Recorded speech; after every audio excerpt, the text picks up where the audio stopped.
Buenas tardes, ¿cómo están? Bueno, vamos a continuar con el desarrollo del tema 2, problemas de interpretación. Y a continuación tenemos el problema de las antinomias.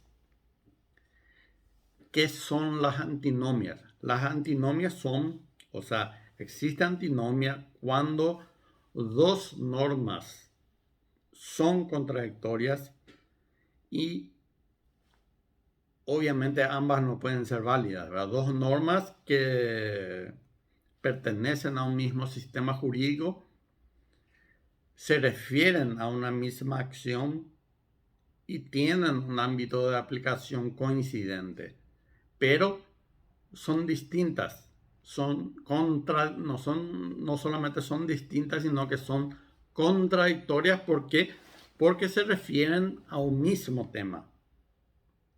Y una, por ejemplo, es permisiva y la otra es prohibitiva o prohíbe, ¿verdad?, una determinada acción. Y obviamente que ambas normas no pueden subsistir. ¿Qué pasa cuando existen dos normas y eso se pasa a un conflicto entre derechos de personas?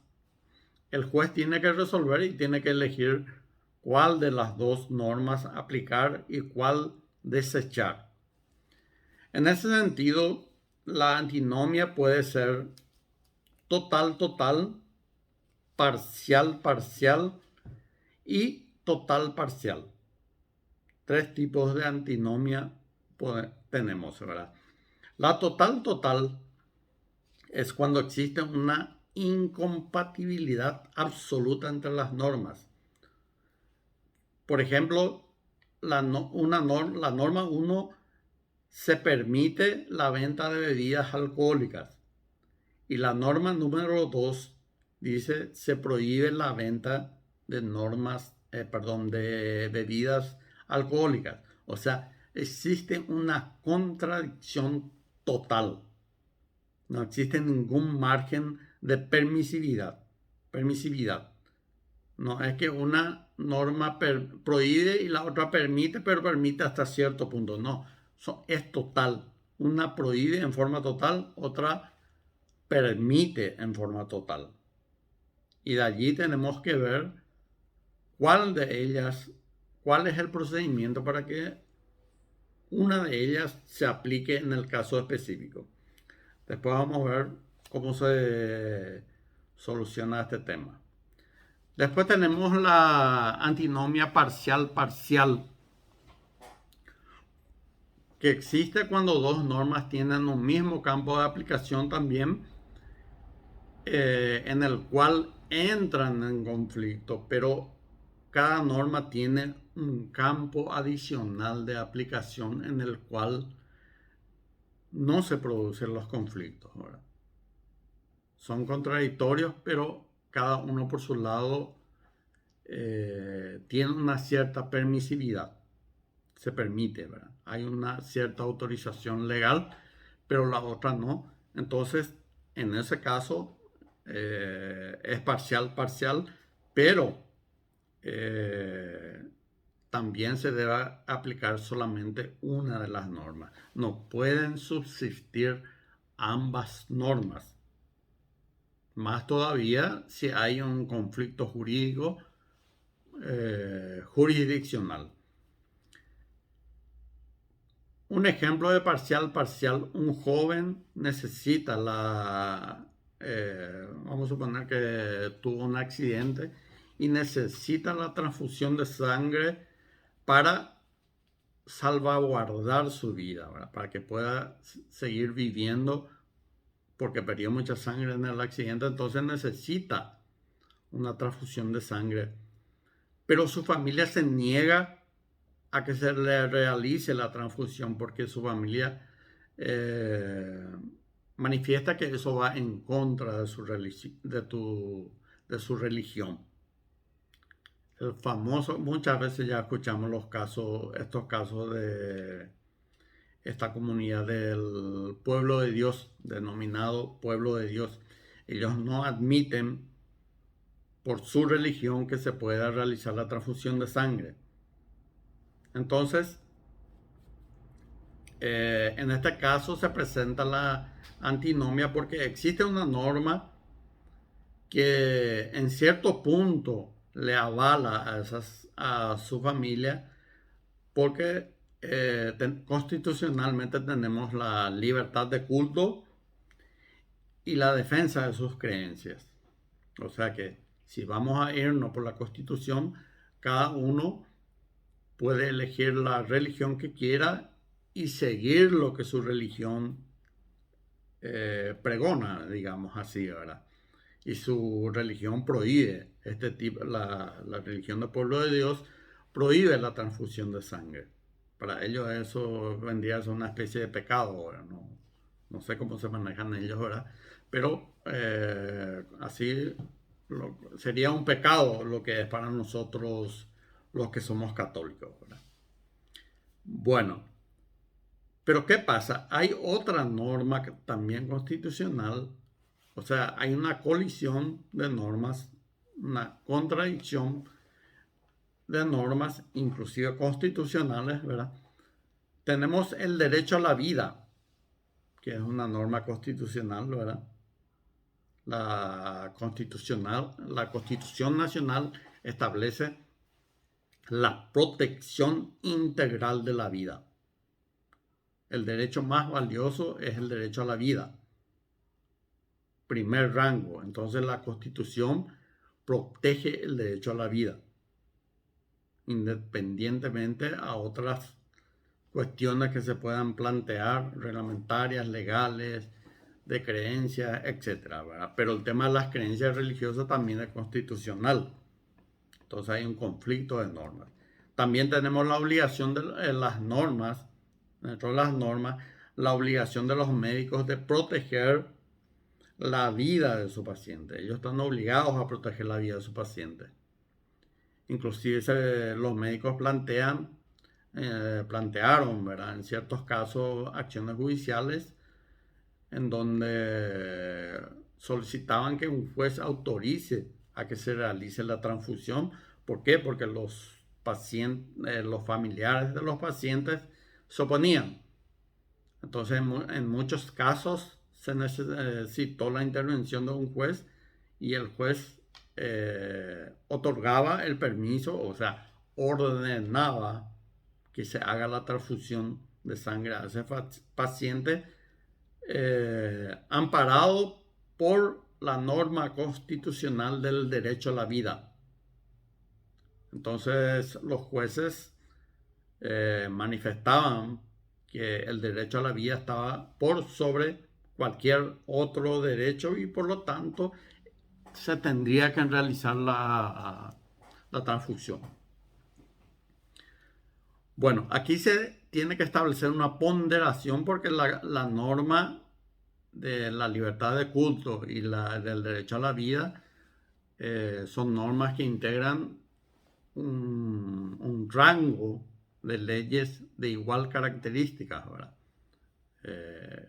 Es la norma fundamental, es la misma norma, están ambas normas en un mismo ordenamiento jurídico que es la Constitución, y hay que hacer lo que se denomina una ponderación. ¿Qué significa? ¿Cuál norma es más importante? En principio, la Constitución es la norma más importante. Todo lo que está por debajo tiene que regirse a lo que dispone la Constitución. Si la Constitución prohíbe, no puede existir una norma inferior que permita, y viceversa. Pero en este caso estamos ante dos normas de la Constitución. Entonces, ¿cuál de ellas aplicamos? ¿Cuál de ellas va a aplicar el juez? Porque se plantea la acción judicial, los médicos para, ¿cómo es que se llama? Para proteger la vida de su paciente, pero sus parientes se presentan y alegan también una norma constitucional de la libertad de culto y sus creencias, ¿verdad? Entonces hay que hacer lo que se llama la ponderación de las normas de igual rango, ver cuál de ellas es la más importante, ¿verdad? Yo personalmente considero que el derecho a la vida es más importante que la libertad del culto. Entonces, como juez, ordenaría, si fuera juez, ordenaría a que se realice la transfusión y se salve la vida de esa persona. ¿Está? Bueno, hay que ver cuál es la más importante, cuál es el derecho más importante, el derecho protegido más importante. Y para mí tiene que ser la vida, ¿verdad? O sea que uno, por su creencia nomás, no puede dejar que se pierda una vida humana por ese hecho. Entonces se opta por la vida. Bueno, el último es total parcial. ¿Cuándo se da esta antinomia total parcial? Cuando el ámbito de aplicación de una norma particular, en este caso, está incluido en otra norma general, pero esta última norma tiene casos adicionales. ¿Cómo sería eso? Norma 1. Acá tengo el caso. Se prohíbe la prohibición del porte de armas. Ningún particular puede portar armas. Es la norma particular. La norma general, perdón, dice está prohibida que los habitantes de la República porten armas. Norma 2. Se permite el porte de armas a los funcionarios públicos. Policía Nacional, Fuerzas Armadas, etc. O sea, hay una norma que permite y otra norma o sea, una norma general que prohíbe en general, pero hay otra norma particular que permite a determinados tipos de personas o habitantes del país que son los funcionarios públicos encargados de la seguridad. ¿Entienden? Hay dos normas. Una prohíbe en general, pero otra permite la utilización de armas para ciertas personas, para la policía, la Fuerza Armada y seguridad, ¿verdad? Lo que sea, ¿verdad? Las empresas de seguridad hasta cierto punto. Bueno, ¿cuáles son los 3 modos establecidos por la doctrina como solución de las antinomias cuando se produce contradicción entre normas? Bueno, tenemos la ley superior o el método jerárquico. Después vamos a ver cómo es. Tenemos la ley posterior o denominado también método cronológico y la ley especial o de especialidad. Bueno, el jerárquico consiste en que una ley superior deroga a una ley inferior o lo torna inaplicable. No se puede aplicar. Si existe una ley contradictoria a lo que dispone la Constitución Nacional, esa ley no se aplica. O, en todo caso, queda directamente, ¿cómo que se llama? Directamente derogada. Sale del sistema jurídico nacional. Eso se dio, en principio, como lo había comentado en clases anteriores, con la Constitución Nacional y el Código Penal viejo, digamos, el anterior a este que está en vigencia. El Código Penal establecía la pena de la muerte. Estaba previsto en el Código Penal la pena de muerte como sanción penal. Sin embargo, la Constitución del año 1992 prohibía la pena de muerte hizo una proscripción, eliminó la pena de muerte de nuestro sistema jurídico. No existe a partir del 92 la pena de muerte. Pero ¿qué ocurría? Que el Código Penal seguía vigente, no se cambió todavía el Código Penal. Y siguió, creo que 5 años. ¿No? En el 97 creo que se dictó el nuevo Código Penal que ya eliminó la pena de muerte. Pero, ¿qué pasaba durante la vigencia del Código Penal anterior? Y también ya estaba vigente la Constitución del 92. Y conforme a los hechos, se debería aplicar una pena de muerte a un acusado, a una persona acusada, ¿verdad? En la sentencia penal. Entonces, por este sistema jerárquico, los jueces no aplicaban la pena de muerte, mencionando, ¿verdad?, de que ya estaba prohibido por la Constitución Nacional. El Código Penal estaba vigente. La norma que establecía la pena de muerte estaba vigente, pero la Constitución, que ya está vigente y jerárquicamente es superior a la ley, entonces imposibilitaba la aplicación de esa norma del Código Penal. Y se dan así jerárquicamente, ¿verdad?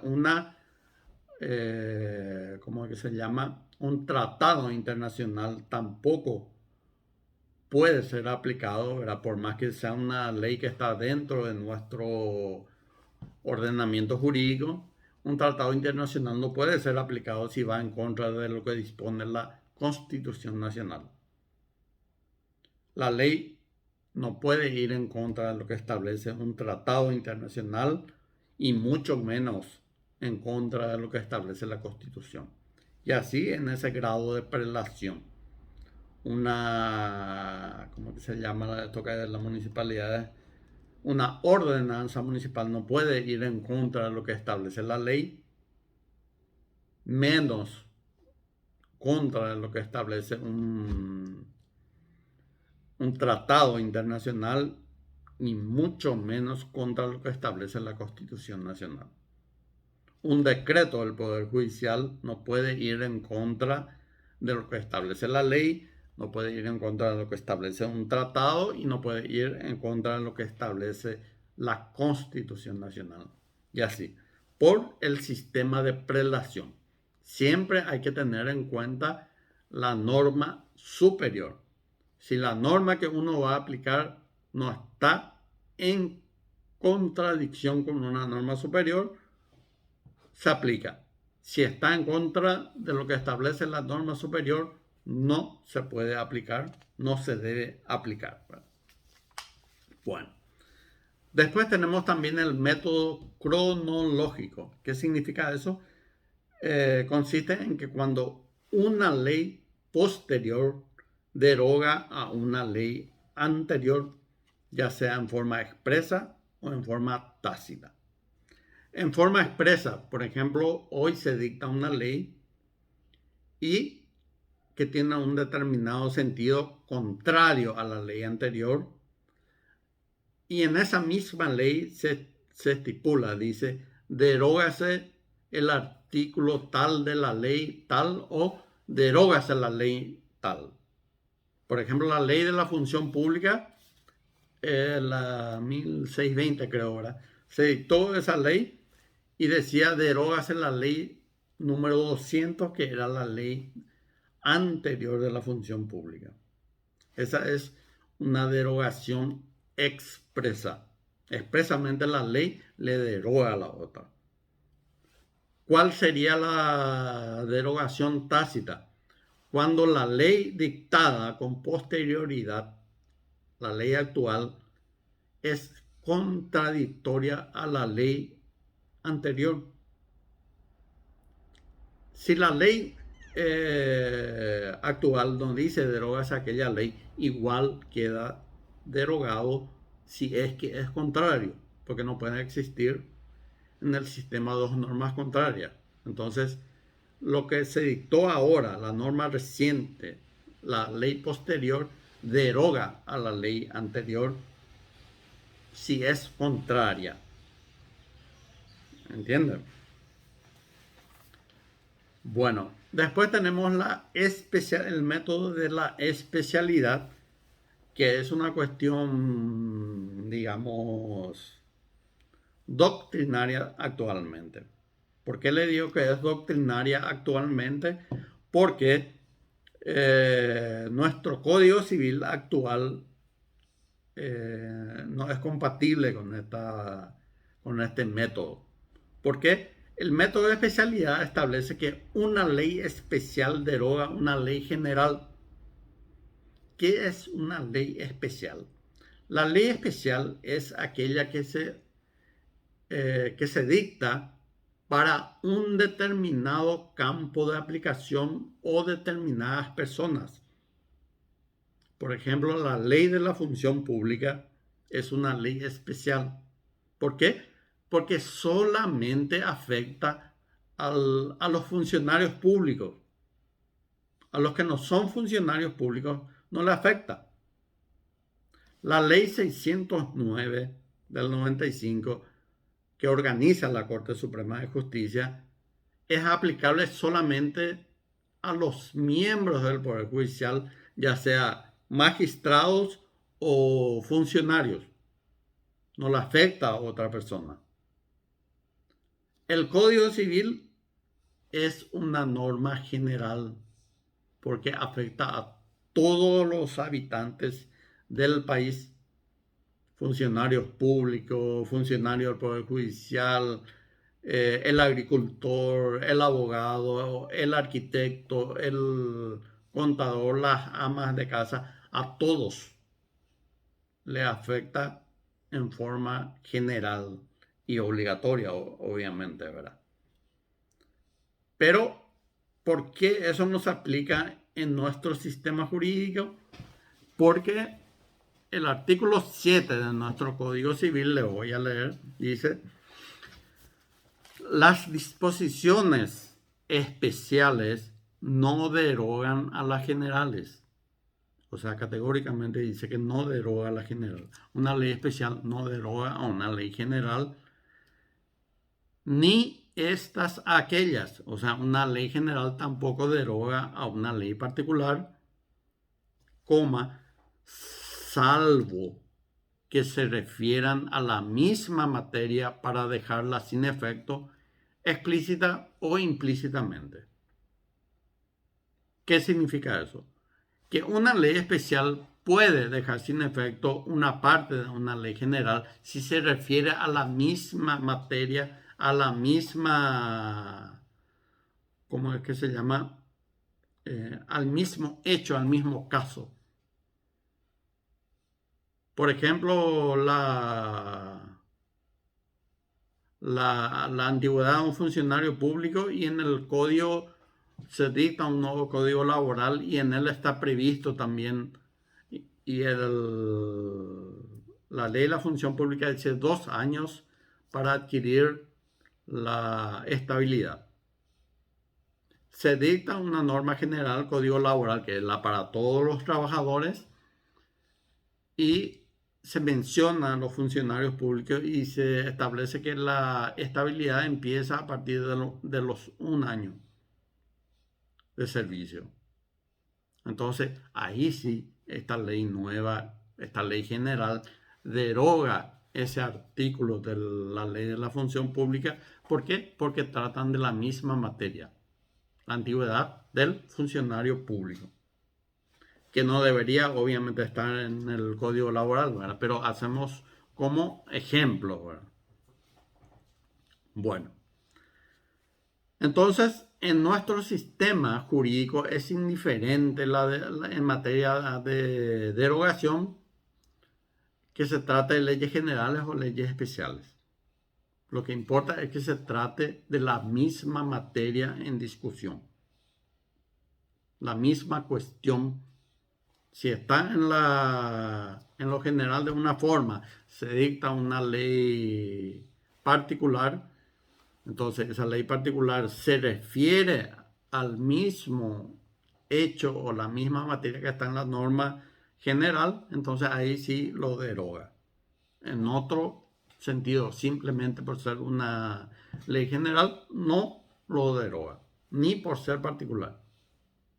¿Estamos? Cualquier duda me consultan más en el grupo, ¿verdad? Bueno, y después existen unas digamos, divisiones sobre lo que se aplica en el caso de antinomias. Y tenemos, por ejemplo, el criterio de competencia, el criterio de prevalecencia, el criterio de procedimiento, inclinarse por la norma más favorable a la libertad de los sujetos involucrados en el asunto.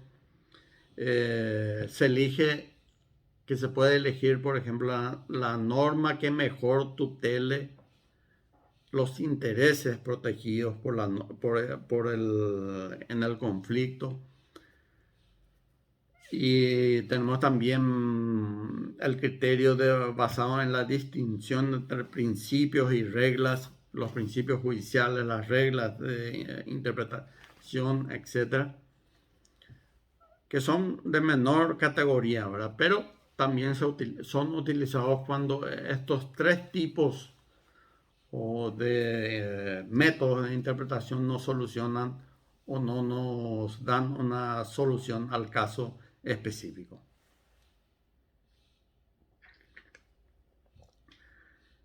Bueno, después tenemos el problema de las lagunas, ¿verdad? Las lagunas en el derecho constituyen un vacío de la norma jurídica específica dentro de un conjunto de normas legisladas para un caso concreto. O sea que existe un caso concreto que se está estudiando o se está judicializando, pero no existe una norma que se tenga que aplicar en ese caso. No está establecido en nuestra norma. Pero el juez tiene que resolver, ¿verdad? Y por qué tiene que resolver el juez de igual forma si no existen normas. Le sería más fácil al juez decir o decidir esta cuestión no está establecida en la ley, por lo tanto voy a sobreseer esta cuestión. O sea, no va a estudiar y va a rechazar lo que se planteó. No, el juez no puede hacer eso. El juez tiene que resolver todo lo que se le presenta como cuestión justiciable.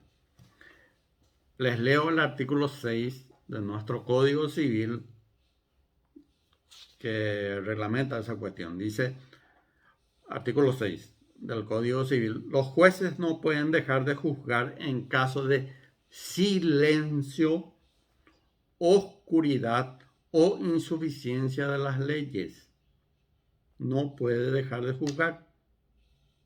Si una cuestión no puede resolverse por las palabras ni el espíritu de los preceptos de este código, se tendrán en consideración las disposiciones que regulan casos o materias análogas.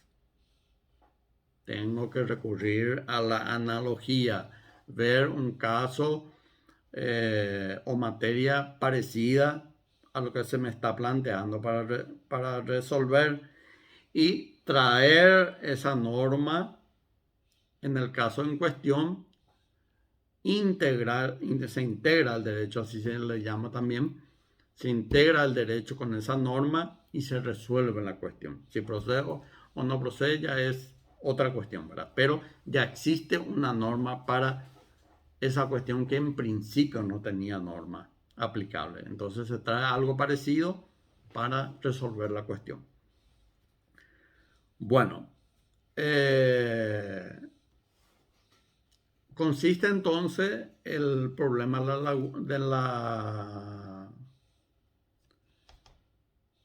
¿cómo es que se llama? De la analogía consiste en que cuando no se encuentra en el ordenamiento jurídico una norma que contemple en específico la solución para determinado caso, entonces se produce lo que se llama un vacío o laguna jurídica.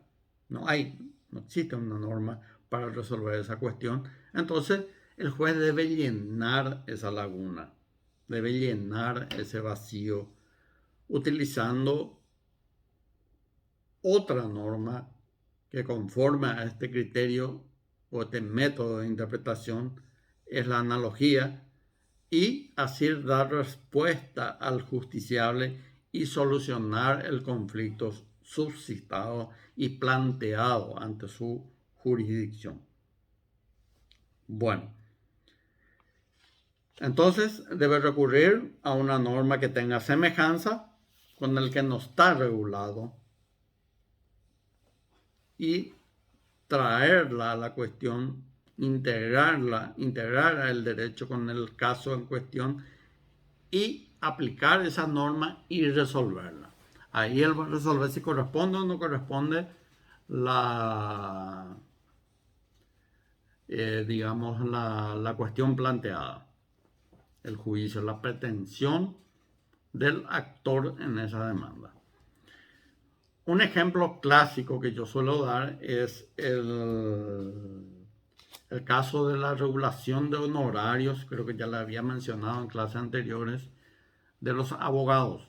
Los abogados tenemos una ley que regula, la 1376, que regula el monto que debe cobrar el abogado en cada caso jurídico. En caso de divorcio, en caso de cobro de guaraníes, en caso de cuestión de menor, en casos penales, en casi todo está previsto en la ley de honorarios, que es del año 1988, esa ley. Un poco vieja, pero sigue vigente. Bueno, en el año 1995 se creó la ley, del divorcio. Antiguamente a esa ley, antiguamente al año 1995 no existía divorcio en el Paraguay. Solamente existía la separación de cuerpos. Era una especie de divorcio, pero por nuestro sistema del catolicismo y estas cuestiones no se permitía el divorcio o digamos, la separación o la extinción definitiva del vínculo. Siempre existía la separación de cuerpo, pero ciertos derechos continuaban, inclusive el derecho hereditario. Y obviamente alguien no podía, teniendo la separación de cuerpo, no podía volver a contraer matrimonio legal en nuestro país.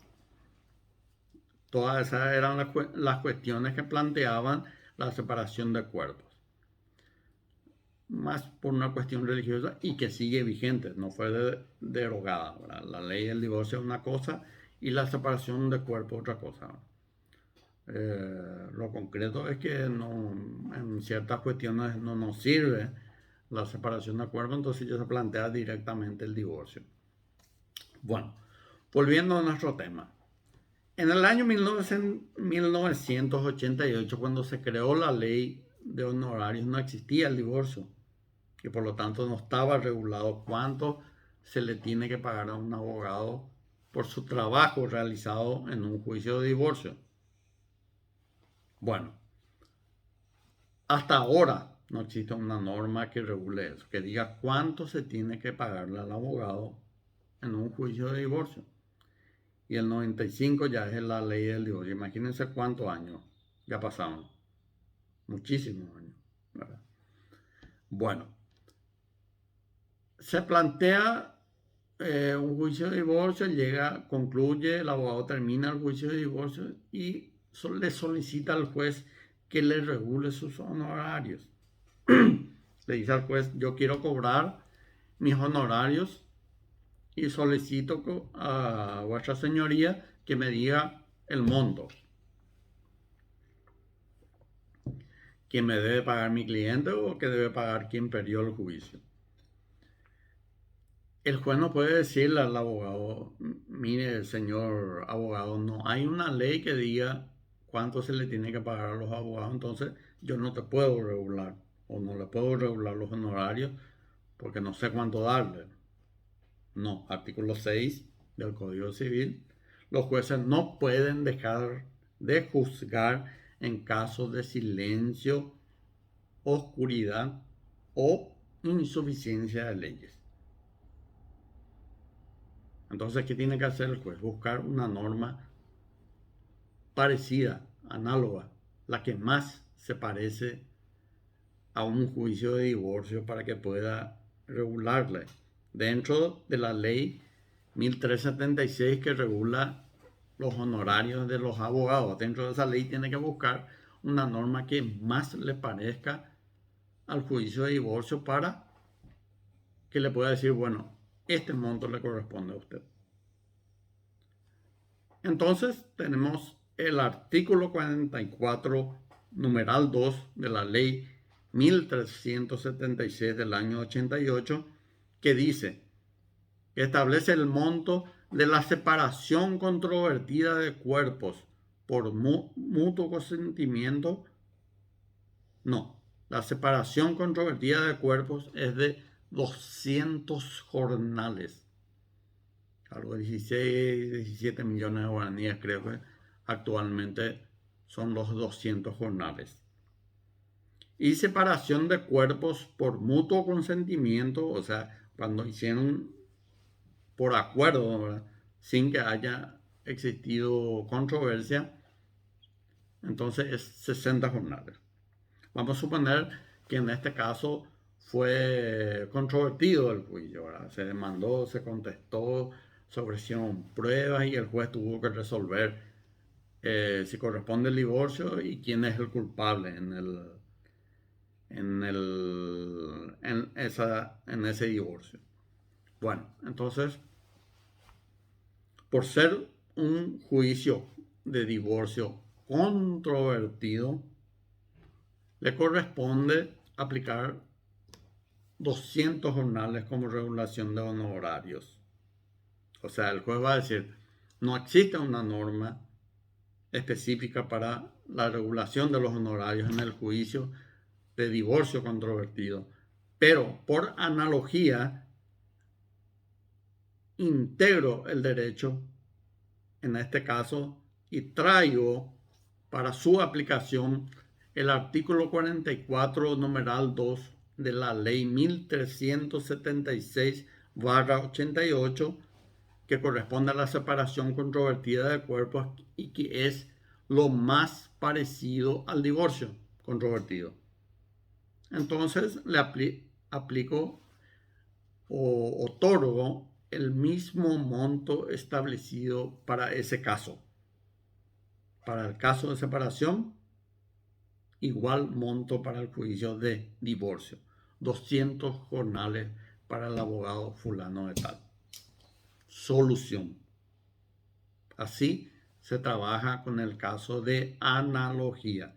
Porque existen muchos casos en que no está previsto en la ley y que el hecho controvertido se judicializa, ¿verdad? Entonces el juez no puede decir, esto no está previsto en la ley, no puedo solucionar. No, tiene que buscar una norma que más se ajusta a la cuestión, integrarla en su juicio, en su sentencia y resolver conforme a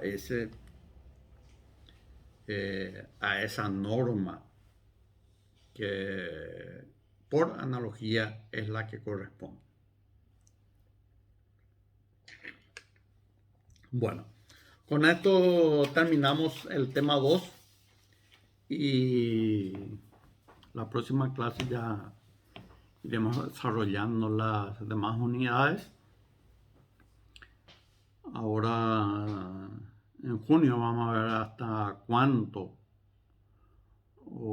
cuántas unidades se desarrolla para nuestro parcial.